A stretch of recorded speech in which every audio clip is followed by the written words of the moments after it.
Last time, Vic realized something quietly unsettling. That Yajña is not only about what you give up, but about what you offer, moment to moment. And once that insight lands, you start seeing people differently. Welcome to Beyond the Battlefield. And today's episode continues Vic's journey, not through his actions, but through what he begins to notice. In the previous episode, Yajña moved inward, from outer fire to the senses themselves. So, if the senses can be offered, what else can be?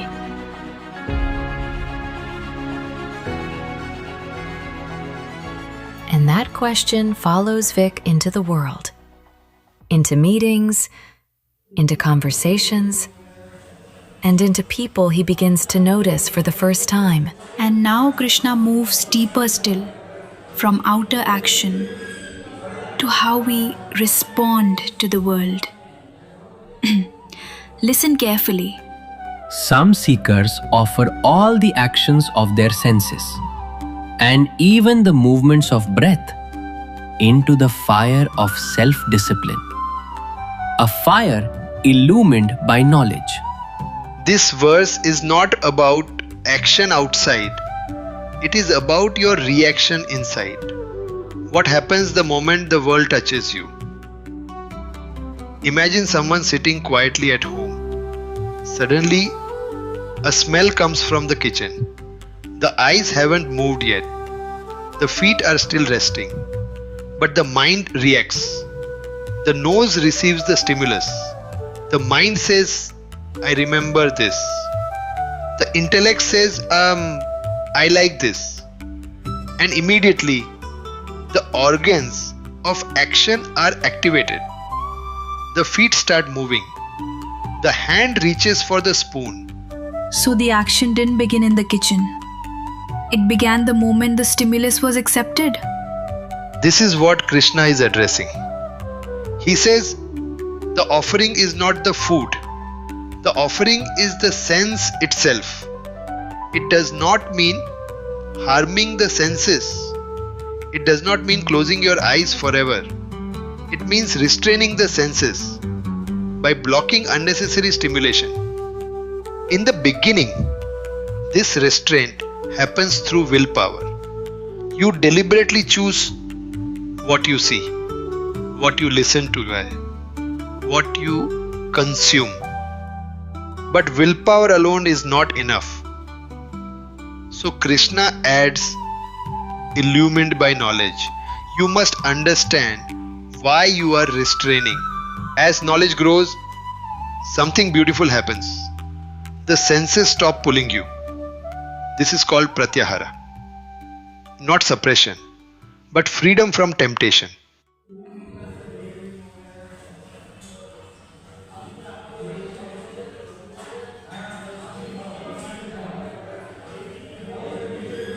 And Vic notices this too.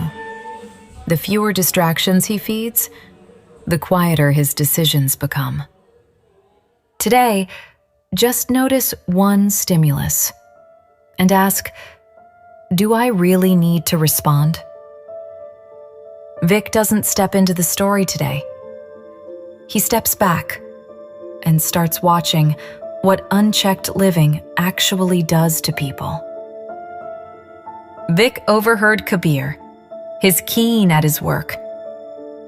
My day never really ends.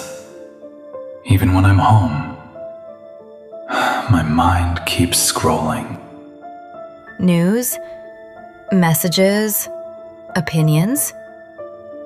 His eyes never rest. His ears never rest. And slowly, neither does his mind.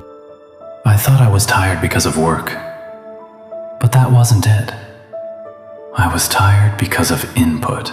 He didn't quit his job. He didn't escape life. He just stopped feeding every stimulus. You don't need to control the world. Just control what you let in.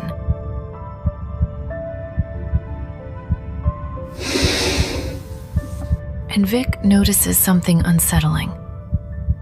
Kabir didn't fail because he was weak. He failed because no one ever taught him where to place his senses.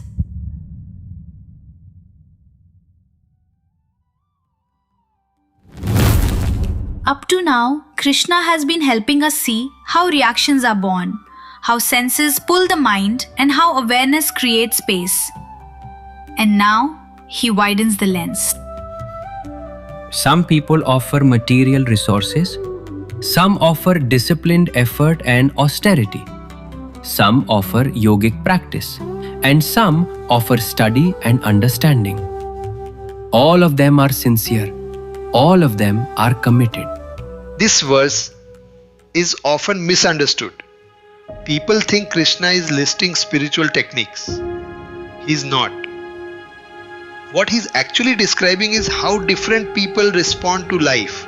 So Krishna isn't telling Arjuna what to do. He's explaining why people act so differently, even when they're sincere. Life gives the same stimulus, but the response varies.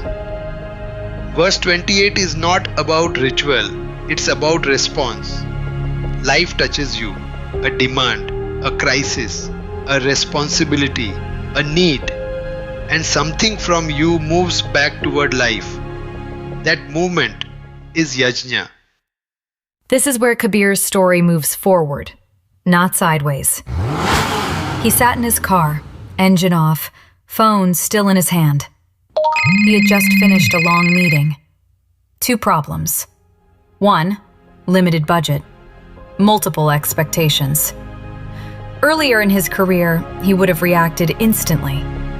Now, he noticed the pause. Everyone is asking something, but how I respond will decide the tone. He noticed 3 impulses arise, not theories, but real tendencies. Yajña 1, Dravya Yajña. Kabir sees giving. One team needed resources, time, money, visibility. His instinct was to give quickly. Some people respond to life by giving. When responsibility comes, their natural response is Dravya Yajña, offering resources. But Krishna adds something important. If giving inflates the I, it stops being Yajña. Yajña 2, Yoga Yajña. Discipline and restraint. Another impulse rose. Structure, rules, discipline. Kabir knew this mode well. Tighten the process, bring order, reduce noise. Yoga Yajña is response through discipline, through restraint, alignment, integration, but without surrender. Discipline becomes rigidity. Kabir saw it clearly now. Discipline could heal or quietly suffocate.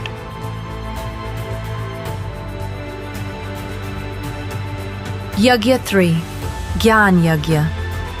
Understanding. The third impulse was subtler. Understand the system, see what's really happening. This was inquiry, listening, learning.